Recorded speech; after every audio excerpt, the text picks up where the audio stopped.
आजम खान, डूब गया सियासत का सूरज। एक फैसले ने बना दिया खास से आम। बेटे को विधायक बनाने के चक्कर में खुद बन गए कैदी।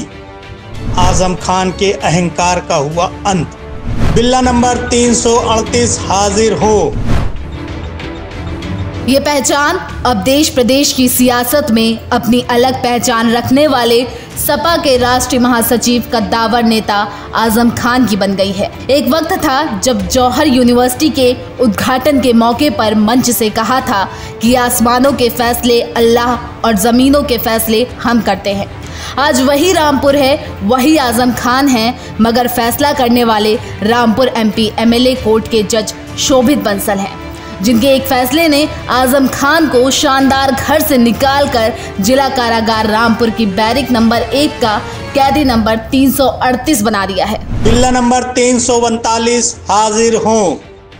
राजकीय महिला स्नातकोत्तर विद्यालय और राजकीय रजा स्नातकोत्तर महाविद्यालय के साथ साथ प्रदेश के कई महाविद्यालयों में राजनीति शास्त्र की प्रोफेसर रह चुकी डॉक्टर तजीन फातिमा अपने बेटे की पैदाइश का दिन और तारीख कैसे भूल सकती हैं, जो कि विधायक और देश के सर्वोच्च सदन राज्यसभा की सदस्य रह चुकी हैं। इतना पढ़ा लिखा होने के बाद भी अपने बेटे का 2 जन्म प्रमाण पत्र बनवाना उनको इतना महंगा पड़ जाएगा, शायद उन्होंने कभी सपने में भी नहीं सोचा होगा। आज वो रामपुर जिला कारागार में महिला बैरिक में कैदी नंबर 339 बनकर रह गई, जो अब उनका नया पता और उनकी नई पहचान है। बिल्ला नंबर 340 हाजिर हो। उत्तर प्रदेश के विधानसभा चुनाव में रिकॉर्ड मतों से समाजवादी पार्टी के टिकट पर रामपुर की स्वार विधानसभा सीट से जीतकर सबसे कम उम्र के युवा विधायक बनने वाले अब्दुल्ला आजम खान के राजनीतिक सफर की शुरुआत ही झूठ की बुनियाद पर की गई थी, जिसके पिता 10 बार विधायक, 1 बार सांसद, 1 बार राज्यसभा सदस्य और 4 बार कैबिनेट मंत्री रह चुके हों और उनकी शैक्षिक योग्यता LLB हो, जिनकी माता राज्यसभा सांसद विधायक होने के साथ साथ यूनिवर्सिटी में प्रोफेसर रह चुकी हों। ऐसे माता पिता को अपने छोटे बेटे की उम्र का सही पता ना हो, ये कैसे संभव हो सकता है। कम उम्र में माता पिता की साजिश से विधायक बनवाने और साजिश में शामिल होकर विधायक बनने का ये फल मिला कि अब अब्दुल्ला आजम खान अपनी पूरी जिंदगी में कोई चुनाव नहीं लड़ सकेंगे। 2017 और 2022 में 2 बार विधायक बनने के बाद 2023 में रामपुर जिला कारागार के बैरिक नंबर 1 के कैदी नंबर 340 बन गए। अब ये पहचान उनकी नई पहचान और नया ठिकाना है। जी हाँ, ये बात सही है कि ये तीनों लोग हमारी जेल में कल निरुद्ध किए गए हैं। इनमें एक मामले में इनको सज़ा हुई है 7 साल की, और उसके साथ में एक और मामले में ये हवालाती के तौर पे विचाराधीन केस भी इनके ऊपर आया हुआ है। इनको जेल में प्रवेश के उपरांत सामान्य बंदियों के जैसा जो प्रोसीजर होता है वो फॉलो किया गया था। इनको डॉक्टर से, जेल के जो चिकित्सक होते हैं उनसे इनका चिकित्सकीय परीक्षण कराया गया था। स्वास्थ्य की स्थिति इनकी देखी गई। इनके जो सामान्य स्वास्थ्य के पैरामीटर्स होते हैं, ब्लड प्रेशर, शुगर आदि, इन सब की जाँच करवा ली गई है, जो कि अभी सामान्य पाए गए हैं।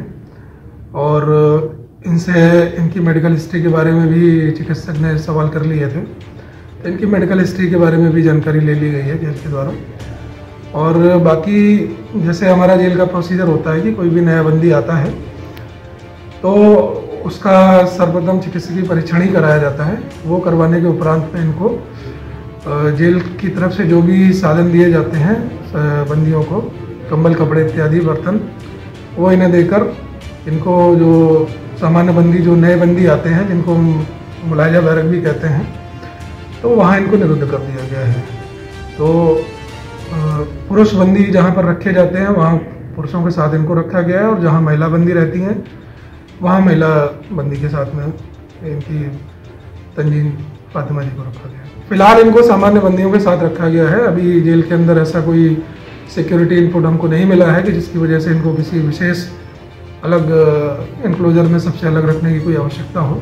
हालांकि हम लोग सुरक्षा की अभी समीक्षा कर रहे हैं और उच्च अधिकारियों के भी संज्ञान में ये चीज़ें हैं। अगर ऊपर से कोई निर्देश प्राप्त होता है कि इनके लिए कोई विशेष सुरक्षा इंतजाम करने हैं तो उस पर अलग से विचार किया जाएगा।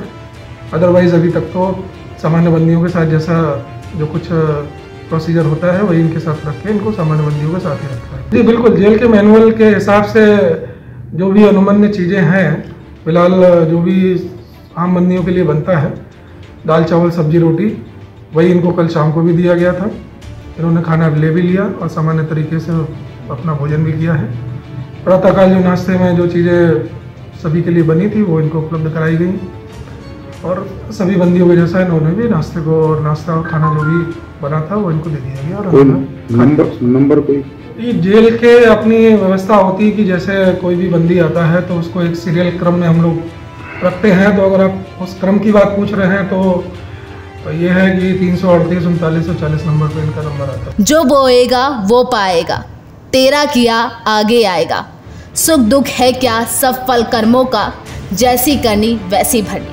आज ये लाइन आजम खान के परिवार पर एकदम सटीक बैठ रही है।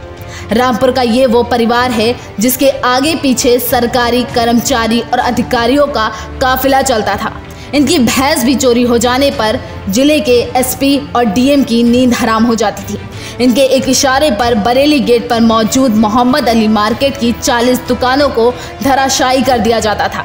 यतीमखाना बस्ती में रहने वाली शहजादी बेगम के घर को बुलडोजर से गिराकर परिवार को रातों रात थाने पहुंचा दिया जाता था और कब्रिस्तान की मिट्टी को खोदकर जौहर यूनिवर्सिटी के गड्ढों को पटवा दिया जाता था। मदरसा आलिया की बेशकीमती किताबों को जौहर यूनिवर्सिटी की लाइब्रेरी में रखवा दिया जाता था। आजम खान और उनके परिवार को उनके कर्मों की सजा मिली या शहजादी बेगम की हाय लग गई या फिर फैसल खान लाला की बद्दुआ का असर है कि आज उनका पूरा परिवार सलाखों के पीछे अपनी बोई हुई फसल को काटने के लिए पहुंच गया है। रामपुर से न्यूज़ टाइम नेशन के लिए खुर्शीद खान राजू के साथ शहबाज खान की रिपोर्ट।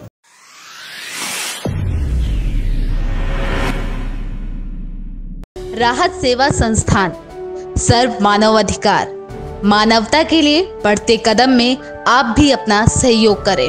सब्सक्राइब करें आपका अपना चैनल न्यूज़ टाइम नेशन और हर खबर सबसे पहले पाने के लिए बेल आइकॉन जरूर दबाएं। और हाँ, खबरें पसंद आ जाएं तो लाइक और शेयर करना ना भूलें।